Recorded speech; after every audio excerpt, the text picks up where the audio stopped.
ओम मंगलम भगवान विष्णु मंगलम गरुड़ध्वजा मंगलम पुंडरीकाक्षाय मंगलाय तनो हरि या कुंडेन्तु तुषारहार धवला या शुभ्रवस्त्रावृता या वीणा वरदंडमंडितकरा या श्वेत पद्मासना या ब्रह्मा चित शंकर प्रभृति देवै सदा वंदिता सामं पातु सरस्वती भगवती निःशेषजाड्यापः मूकं करोति वाचालं पंगुं लंघयते गिरिं यत्कृपया तमहं वन्दे परमानन्दमाधवं या देवी सर्वभूतेषु बुद्धरूपेण संस्थिता नमस्तस्यै नमस्तस्यै नमस्तस्यै नमो नमः।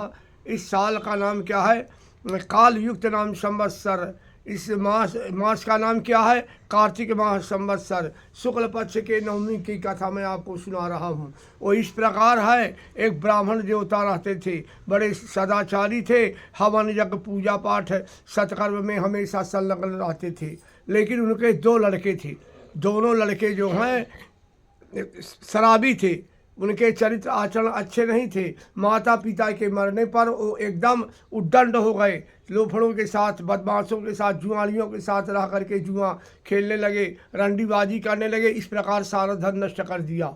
एक बार चोरी किया, चोरी के अपराध में पकड़े गए तो राजा ने उनको देश से निकाल दिया कि इस तरह के ब्राह्मण हमारे देश में न रहें। तो जब निकाल दिया तो जंगल में जाकर वहाँ पर पशु पक्षियों को मार करके खाने लगे।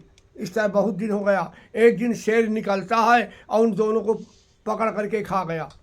तो जब एक दोनों को खा गया तो जब दोनों मरते हैं तो एक को भगवान के पार्षद विमान लेकर के बढ़िया कालम से विमान में बैठा करके उसको लिए जा रहे हैं और दूसरा नरक में जा रहा है। तो जो नरक में जा रहा है उसको उस यमराज के दूत मारते हुए, पीटते हुए, कढ़िलते हुए, मुद्गरों से पीटते हुए उसको यमराज के दूत लिए जा रहे हैं। और दूसरा जो है स्वर्ग में अप्सराएं लोग उसको क्या नाम से चमर डुला रही हैं, आरती कर रही हैं, मंगल गीत गा रही हैं, बढ़िया आनंद पूर्वक उसको बैकुंठ को लिए जा रहे हैं। तो जो बैकुंठ जा रहा है भाई, वो कहता है उस दूत से, दूत का नाम है प्रियंवद दूत। प्रियंवद दूत से बोलता, भैया ये बताओ कि मैंने अपने जीवन में कभी पुण्य नहीं किया, मेरा भाई कभी पुण्य नहीं किया, हम दोनों एक माँ के पेट से पैदा हुए हैं, जो कर्म वो किया है मैंने कर्म किया है, तो मैं कौन से पुण्य के प्रभाव से बैकुंठ जा रहा हूँ और मेरा भाई नरक में जा रहा है।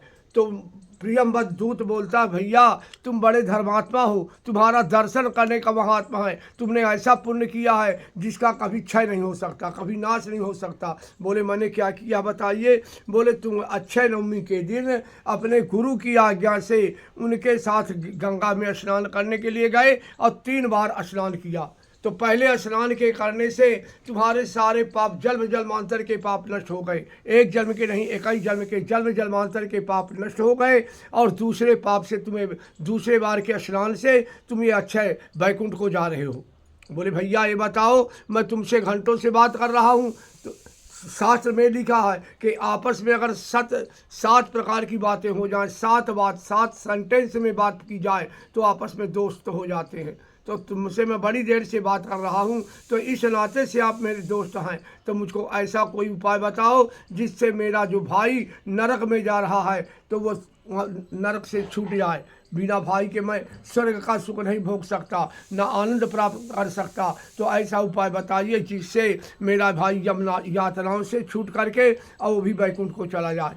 प्रियंवद दूत ने कहा, देखिए तुमने 3 बार स्नान किया है, तो एक बार के स्नान से तुम्हारे सारे पाप नष्ट हो गए और दूसरे स्नान से आप इसे बैकुंठ को जा रहे हो और तीसरा बार का स्नान तुम्हारा अभी बचट वैसे केंस में है, तो आप उसको अपने भाई को पुण्य दे दो तो बैकुंठ चला जाएगा। तो उन्होंने उसी समय अपना वो तीसरे बार का स्नान संकल्प करके अपने भाई को समर्पण कर दिया। जैसे समर्पण कर दिया वैसे ही वो भी बैकुंठ को प्राप्त हो गया। बोलो लक्ष्मी नारायण भगवान की जय। इस तरह जो अक्षय नवमी के दिन स्नान ध्यान करता है, पूजा पाठ करता है, ब्राह्मणों को दान दक्षिणा देता है, उसके समस्त पाप नष्ट होकर के अंत में परम गति या नारायण की का लोक प्राप्त होता है। यही अक्षय नवमी की कथा है। बोलो लक्ष्मी नारायण भगवान की जय, उमापति महादेव की जय। बोलो भाई सब संतन की जय। जय जय राधे।